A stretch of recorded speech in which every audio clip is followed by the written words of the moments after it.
Corrupting the Image by Douglas Hamp. Copyright 2011. All rights reserved. Chapter 13. Witnessing the Return of the Fallen Angels.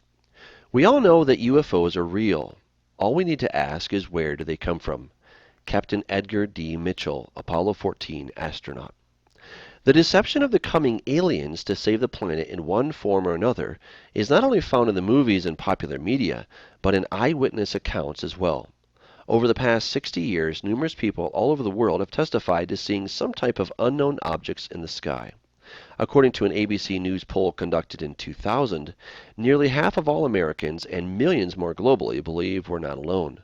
40 million Americans say they've seen or know someone who has seen an unidentified flying object, or UFO.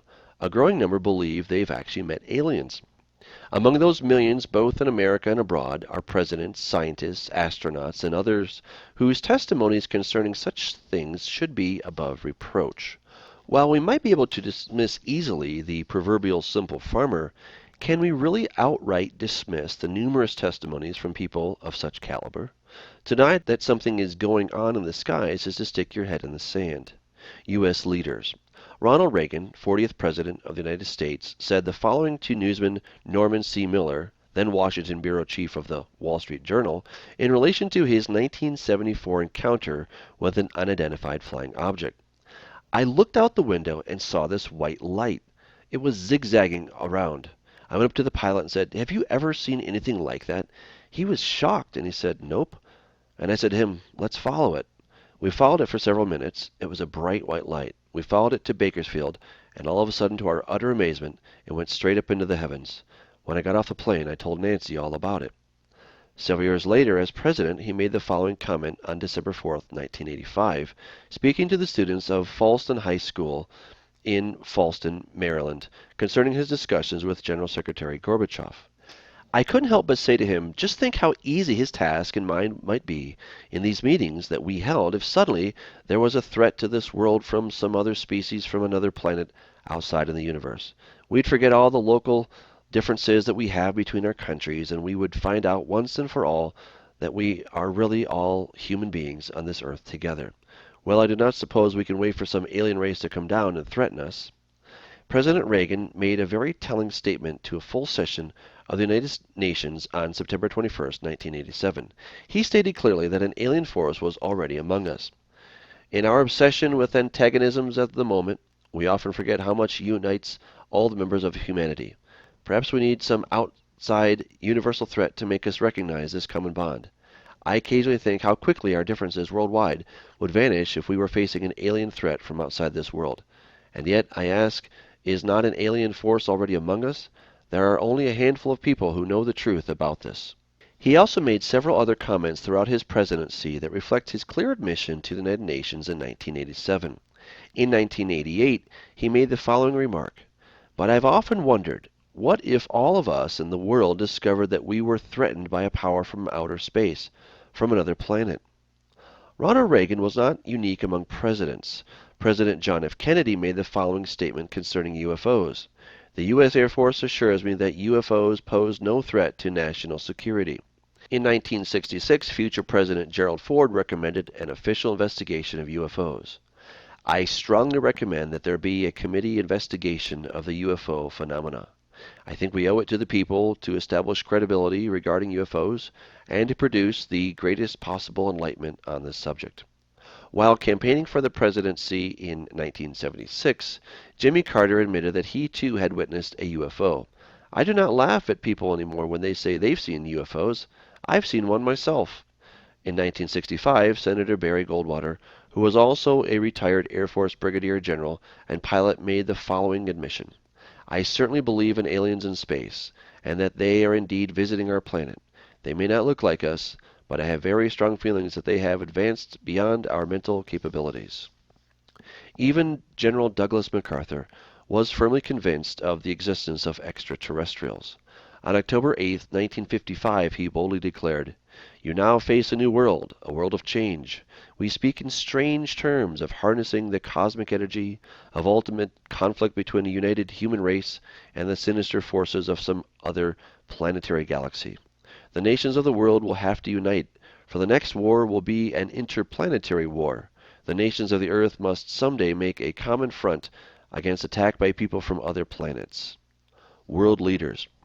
Air Marshal Rosman Nurjadin, Commander-in-Chief of the Indonesian Air Force, wrote in a letter to Yusuke J. Matsumura, 5/5/1967, UFOs sighted in Indonesia are identical with those sighted in other countries. Sometimes they pose a problem with our air defense, and once we were obliged to open fire on them.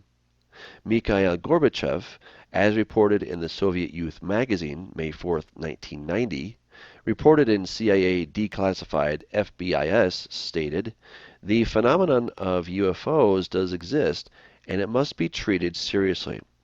In 1994, Hungarian Minister of Defense György Keleti was quoted in the Népszava Budapest 8/18/1994 edition in response to the question, "Are you afraid of a UFO invasion?" He stated, "Around Szolnok, many UFO reports have been received from the Ministry of Defense, which obviously and logically means that they, UFOs, know very well where they have to land and what they have to do.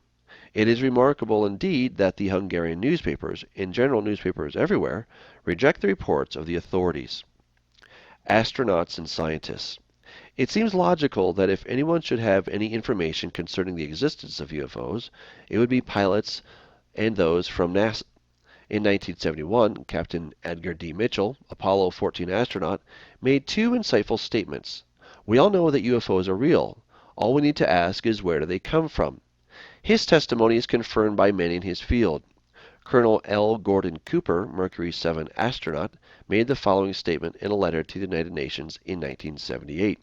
"I believe that these extraterrestrial vehicles and their crews are visiting this planet from other planets, which obviously are a little more advanced than we are."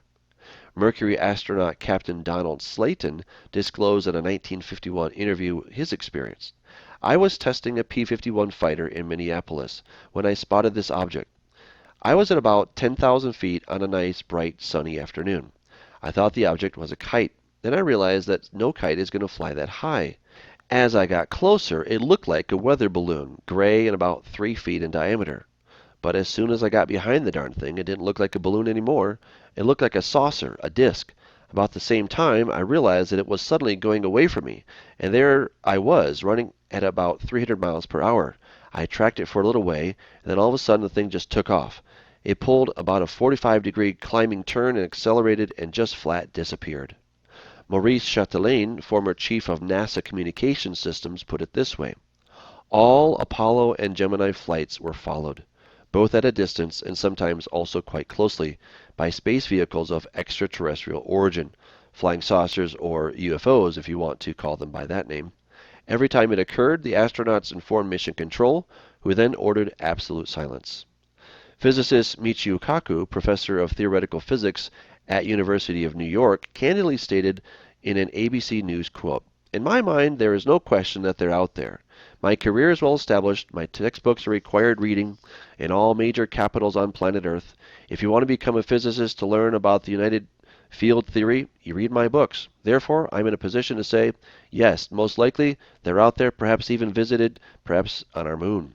Can there be any question that something is happening in the heavens? Could this be what Jesus was referring to when he said in Luke 21:11, "There will be fearful sights and great signs from heaven"? We have seen numerous testimonies from extremely credible witnesses. The fact that beings whom we have identified as demons are manifesting in the sky is undeniable. The question remains, what is their intent?